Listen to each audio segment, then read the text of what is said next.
Hope you're doing very well on this fine sunny morning. It's not a bad old morning at the moment, is it? Look at that view. Not bad. It's rather nice.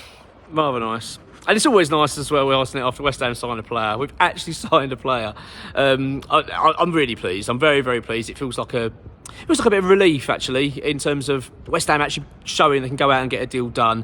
I think there was real concern this season, certainly this summer, going into it, about how we were going to operate in the market. So I think it just brings a little bit of confidence into it. I mean, look, there's a long way to go yet, so I'm not getting carried away and thinking that's it, everything's sorted. There's a lot more to be done.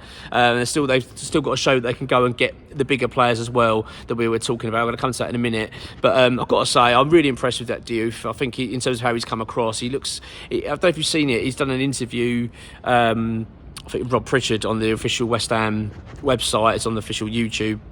He comes across so well. He really does, like a real humble lad. And you look at how Sparta Prague have handled his departure in terms of the emotions behind it, the fan reactions to it, all wishing him really well. And I think that just says a lot about him. And I think we're getting a good player here. I really do. I think he might be one of those that we look back on and think, oh, that was a really good signing. That, he's going to. I really hope so, because I get that good feeling about him. He comes across very, very well. Very good lad. So I'm delighted. And obviously now he's off to join the players in Germany. I'm assuming he'll be there today. And then he'll be them taking part, I think, on the friendly on Saturday against Grasshoppers, and then going off to America. So it's great, really good news, and it gives indication now as well, Graham Potter, what he wants from West Ham next season. Obviously that wing-back position is obviously a real key for this team. I imagine it will be a three at the back wing-back system with box midfield and a striker. That's my gut feeling. If you look at Graham Potter's teams previously, that's kind of typically how he set up. But he's very versatile, Potter. He will switch things, as you know already. But I imagine that will be a key cog in his machine, is going to be the wing-back option. So I'm very, very pleased. Very, very delighted we got that done. A top target over the line. And now it's on to the next, though. Like I say, you can't all be brimming with confidence now. It just lifts the mood a little bit. And I think now it's time to see West Ham crack on. And the indication is that is what we're going to do. There is money there to be spent. We know that, which is a positive.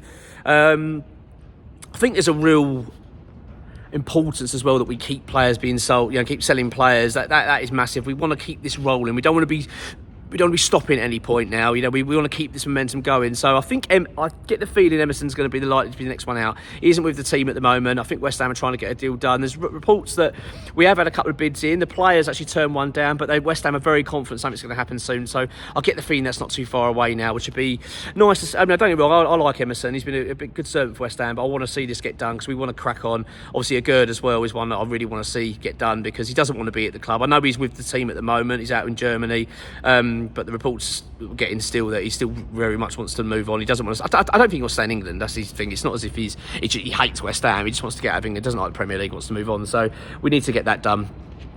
It's just as important getting players in. But attentions are now shifting now towards Harvey Elliot. I want to talk about him quickly. So it's an interesting one, this Harvey Elliot one. I mean, it feels like it's possibly a step too far for us at the moment. It feels a little bit like that. I think just because of the quality of the player, the finances we're talking about. The finances, we understand it, are Liverpool have said £40 million plus a buyback option, which I guess would be around about the £60 million mark.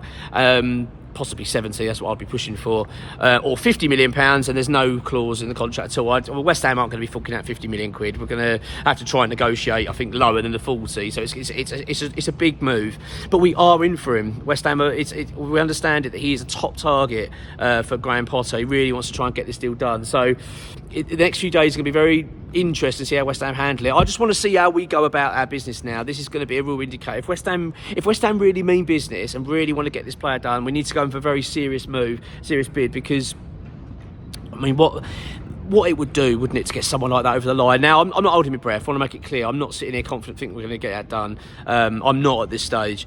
But can you imagine what it would do if West Ham were to be able to go and get a signing like that over the line? I think it would just breathe so much confidence into the club. I think the fan base, I think we'd all feel more confident going to the season.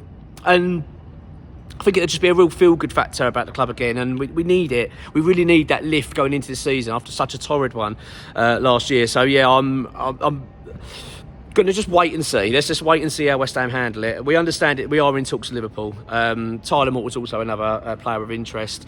Now, One name that X has thrown out, as I want to quickly mention as well before I wrap this video up, is Mateus Fernandes of Southampton. So Portuguese under 21 midfielder. I think he's 20 years old. He's quite decent. Very, very, very similar profile, really. You would think in terms of Harvey Elliot, possibly maybe an alternative there. He carries the ball very well. Great passer of the ball.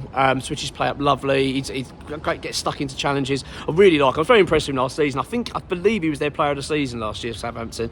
He was their standout player. Now, from what I've seen online, I think Southampton are very keen to keep him. Will Steele's talking that he wants him back. He wants him playing and planning for the season with him, that kind of stuff.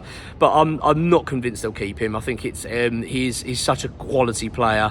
I can't see him staying in the Championship, to be honest. So it feels a little bit more realistic, this one, if West Ham were to go and get it done. But at this stage, as I say, Harvey Elliott is the number one target at the moment. West Ham are really going to try and push this. So I don't know. I'm not holding my breath. I'm certainly not holding my breath. I'm waiting to see how serious West Ham are about Harvey Elliott. I really am. If West Ham go in with a really serious bid, like a 35 million decent offer with good package offer to the player, then you never know. I watched a video, actually. I think it was Gio. He run down some clubs that would be interested in him, and do you know what? There ain't many. There isn't many, really. You know, there ain't many clubs out there that you look at and think that are realistically going to be able to get him, though. Although people will say, well, but he's got loads of options on the table. I'm not convinced he has loads. He'd have a few, but I don't think he's going to have loads. And I'll tell you what, that gives a little bit more hope as well that West Ham might not be a bad option for him. But look, let's wait and see. It's early days. I'm delighted we've got the first sign over the line. Let's now on to the next. Come on, you irons.